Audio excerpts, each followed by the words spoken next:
This is a safe space where you will feel empowered to embrace who you are, supported without reservation or expectation, and not judged for being pretty messy.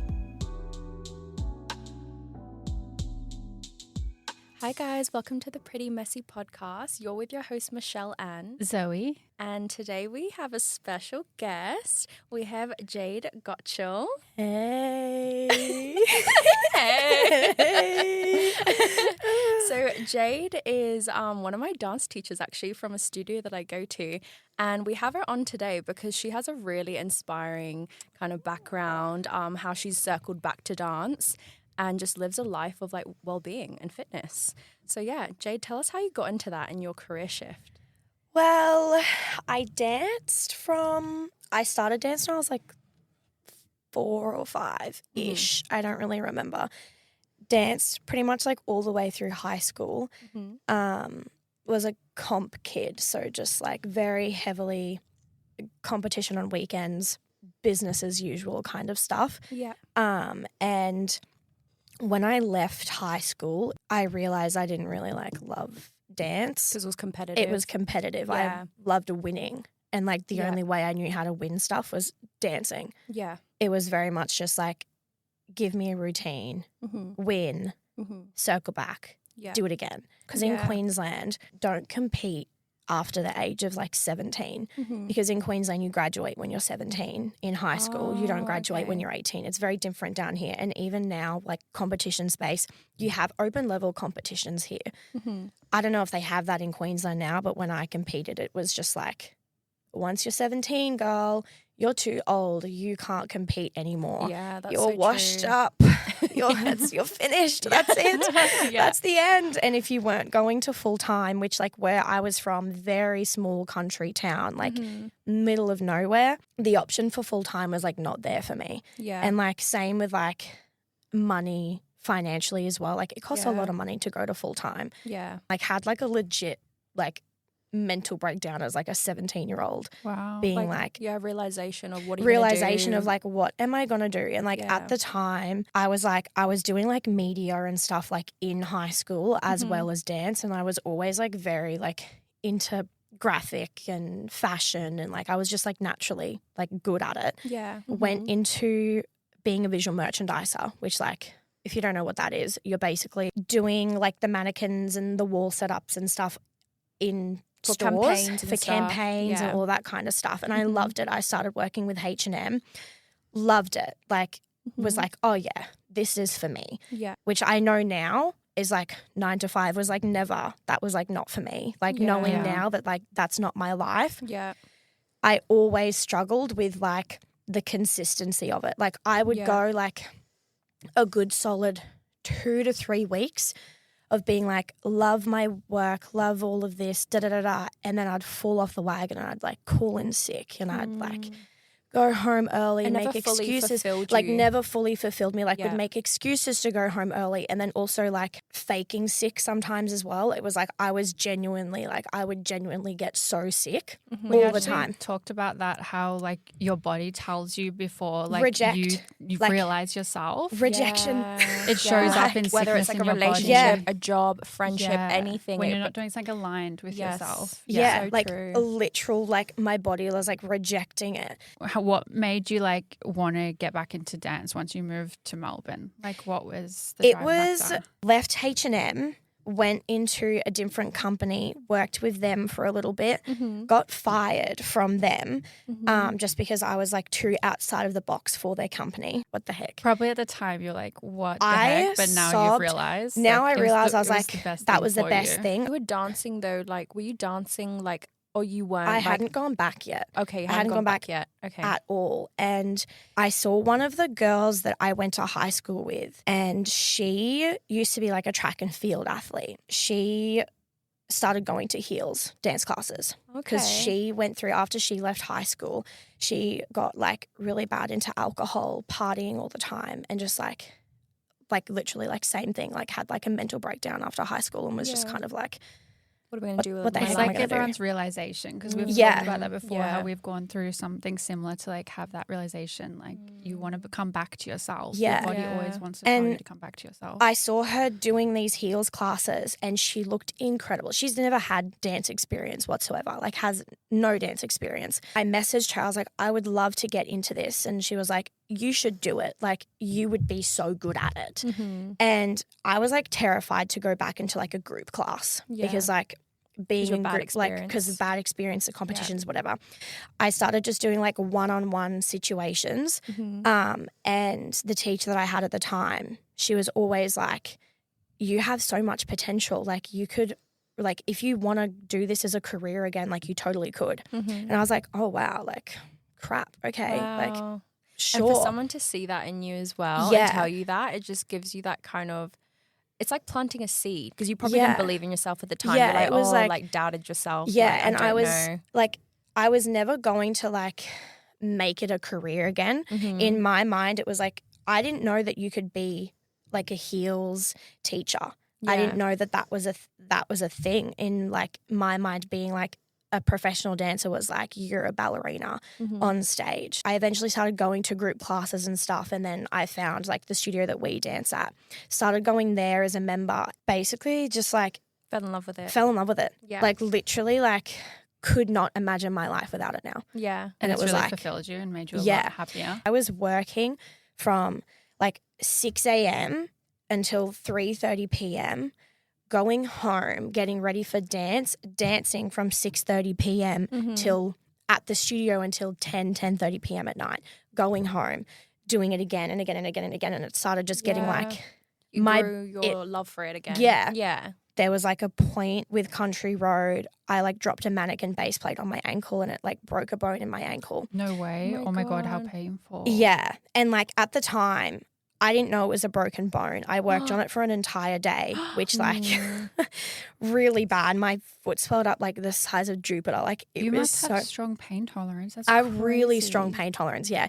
And it was a very minor break, but it was in like the closer to my Achilles more than like my proper ankle. They were like, you can't dance for 6 weeks. And I felt like my life was over. Oh my I was gosh. like I didn't give two shits about Country Road at the time.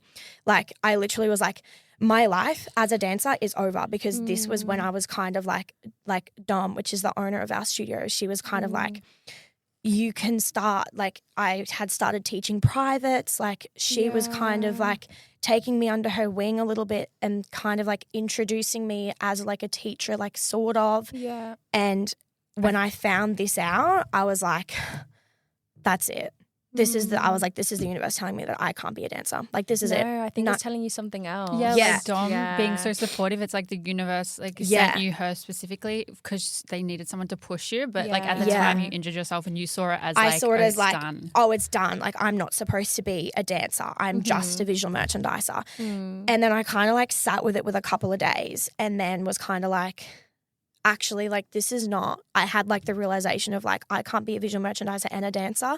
I need to be a dancer and that's it. Yeah. Like that's all it is for me, because like I've never been someone who liked 9 to 5. Like that was when the realization started. I've only known Jayde as a dancer too. So like for her to talk about her career, it's really weird for me because I literally only see you as like a dancer. Like she's literally amazing. She's like literally done choreography in like 2 minutes before like a class. Like when a teacher's called in sick, you've like made a choreography in literally 2 to 5 minutes. Yeah. And you've come in and taught a whole dance routine. Like she is literally just like, her choreography slays. I love like every like heels class I come to, like you're just like, your brain's just different. What do you do to support your body though? Like doing dance full time, like with your food, in terms of like other fitness, like what else do you do to support yourself? Because dance is so debilitating on the body, like doing it all the time.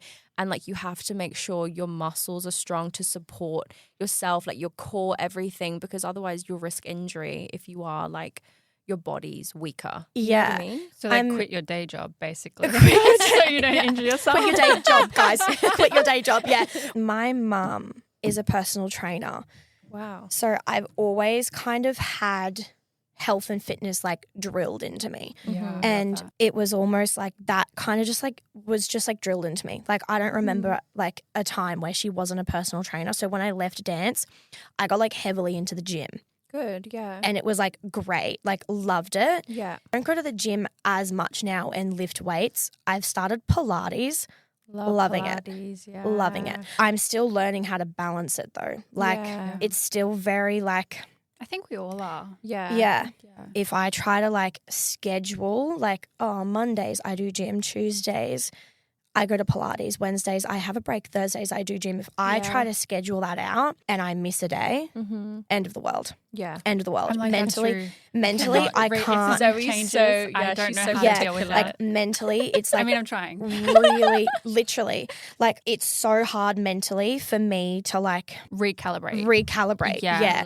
So I've kind of gotten into the pattern of like, which I'm still trying to like learn how to accept, is like I dance every single night. I teach nearly every single night. I don't need to be going to the gym 4 times a week. I don't need to be doing Pilates all the time. That's literally what I was saying to myself, because like I really love doing other exercise. Like I love going to the gym. I love doing Pilates, walks, and that's all of all the things I used to do before I used to dance. But because dance is so strenuous on the body and it's so much cardio, and some routines are harder than others. Like I remember I trained legs one day and then we did this routine with Jazz. I'm not even joking. Like my legs were jelly because it was so hard physically, like going up and down, changing levels, a lot of support on the legs, on the glutes. And I was just like, oh my God, like I wish I didn't train legs today, because like you don't know what the routine's going to be. You don't know what the routine's going to be. Yeah. So it's just like, and it's hard to kind of balance that with. It's like it's like mental warfare, especially for someone who's like so heavily on routine, to like almost give that up a little bit is like hard. But like it's still like I'm a lot better at it now than what I was. And I'm like better at recognizing burnout now than what I was. That's because good. I was someone that would go until I physically couldn't get out of bed. And I was like down, like I would have the flu, or I would like randomly catch COVID. Having like a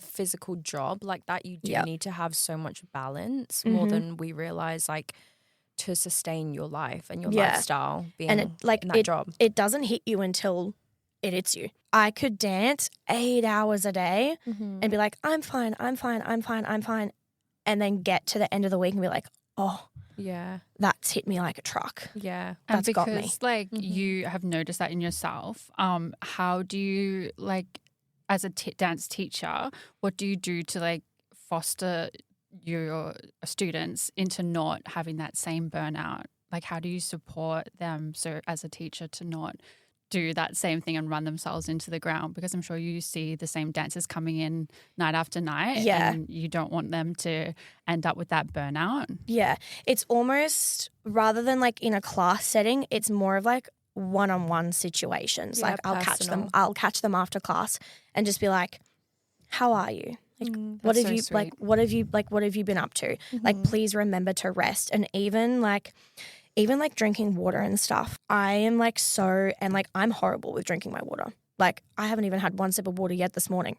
Like it's so just bad. Coffee. Just coffee. Literally just a coffee. Coffee is not a meal. Even like recognizing like behaviors in an actual class setting when people need water is so important. Like so important. Like from when I first started teaching, I would never say, okay, like have a water break. We just power through. Yeah. To like now, I'm always checking in. Yeah, you do. Jade, I'm super interested to know, as someone who has attended one dance class with you guys, and I was so nervous and so shy. Yeah.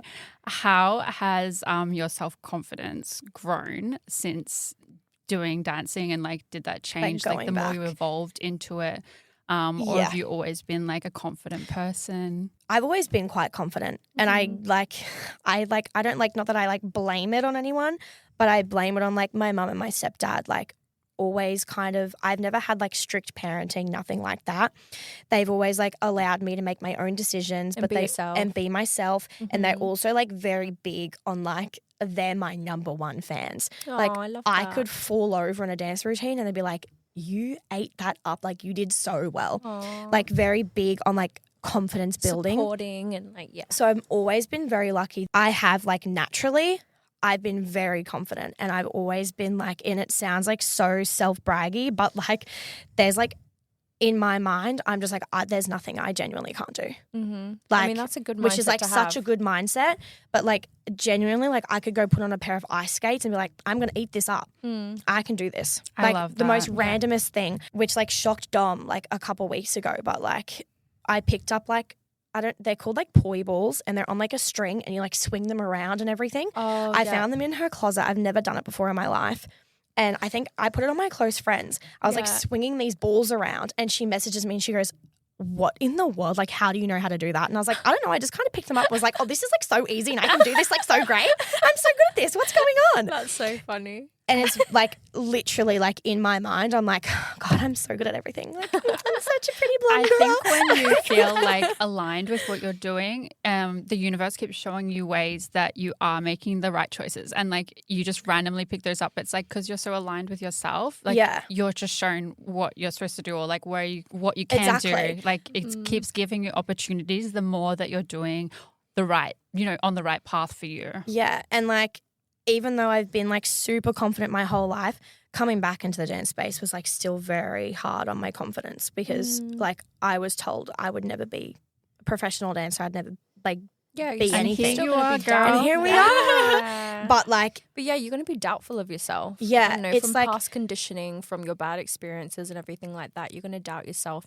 in some ways and compare yourself as well. Like, you can't compare yourself to other dancers because everybody's body's different. Yeah, and like how they move is so different. Yeah, like you both have such different styles, but you both move so beautifully in your own ways. Which like you've probably noticed in my classes, but I'm like very like coming back to like, how do you support people in your class like with confidence stuff? I'm such an unserious teacher, Zoe. I can't even explain it to you. Like I am just like, I don't care if you don't do the choreo. I don't care if you change moves. I genuinely don't care. Like, you paid to be in this class. Do what you want to do. If you want to roll around on the floor and like shake bum and smack the floor and whip your hair around, like do that. Whatever makes you feel that's so hard. Like whatever makes you feel confident. And it's also like the space as well. Like there's so many other dance spaces where like you go to and it's not going to be like the way it is like at our studio. Yeah. It's genuinely, I'm just like I'm like easygoing. I'm just like, I want you, like you paid to be here. I want you to have fun. And Michelle definitely feels that, because every time we talk after her dance class, she's just like, it's so freeing and it's like really expressing yourself. Yeah. And I love that you just give that environment that they can just be themselves and do what they want. Like there's no wrongs. Yeah, there's like, you can't, like you genuinely can't do like anything wrong. Yeah. Like there's I feel no... like I can just like, I can improvise and not be scared to like make mistakes, because you have to make mistakes to learn certain tricks, exactly. right? So like I'll try things. I'm like, I look at the video and I'm like, I'm never doing that again. Like that looks so bad. But Jayde will literally be like, she'd be cheering me on, like just because I tried. Yeah, like it's like the other girls in the space as well. Like I think we attract people that align with like the actual purpose of the space. Yeah, so all of us there are there very similar to just dance and have fun. And like if you've never done a dance class before, it's so terrifying. Like there is a girl in the studio, her name's Emma, which you know who Emma is. One of her first classes was with me. And to see her like now, flourish, she's, I actually, every time I watch her dance now, I'm like, she just gets more and more confident. And she's literally like, if it wasn't for you, I genuinely don't know what I would have done. And I'm so happy that like you can hold that space I can hold that space for people and like be like, I always say that like, if you want to start coming to Pulse After Dark or whatever, like everybody is an amazing teacher, but I always say come to one of my classes as your first classes, because I'm so unserious. Just settle in the space. I don't even care if you don't do the choreo. Like, which we all don't care. Like, just dance. Yeah, I love that. That's what actually makes us more confident as well. Like your energy is so infectious and your confidence that we're just like, like I can just be myself. Like just make mistakes. It doesn't matter. No one's going to be like, I think that's why people get scared to try things, especially when it's physical, because like you don't want to look dumb. You don't want to look stupid. Yeah. But you don't ever make us feel that way. You just like cheer us on for trying. And I think like with anything in life, like you have to try something to see if it works for you. Genuinely, and like your confidence will build. Like even if you're not like wanting to be a professional dancer, like just dance in general, moving your body, it makes you feel so much. It's liberating. It's expressive. Yeah. Like whether it's contemporary, heels, hip hop, like just moving your body makes you feel so much better about yourself. And I think like, just if you can do anything, like just move your body. Yeah. Yeah. Because it will just make you feel so much better. It moves the energy.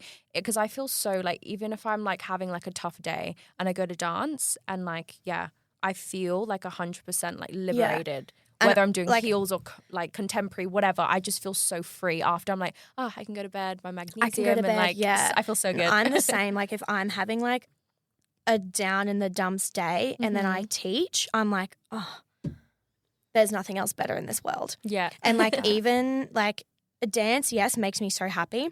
But like seeing my choreo on other people, like you've seen me in my classes, I literally like stand there, like I stand there smiling and I'm like, oh my God, guys, like you were amazing. Like let me just like sit down in the corner and watch you do it. Like have your moment. I'm like, there's nothing else like that makes me happier than like seeing someone slay your choreography. Seeing someone else like do their thing. I'm like, oh, that's the best thing I've ever seen. Yeah, it's so like, I think it's so empowering as women because the space obviously is majority like women are trying to tap into that and that confidence. And I love that you give that to women. Thanks. But that's all that we have for today, guys. Thank you so much for listening to the Pretty Messy podcast. We have a podcast every week, every Sunday. So and let us know if you like having guests on because we'd love to have some more in the future. Yes, definitely. Thank you so much, Jade, for coming on. Guys. We loved hearing your story. Thanks. And we'll see you guys next week. Bye. Bye. Guys. Bye.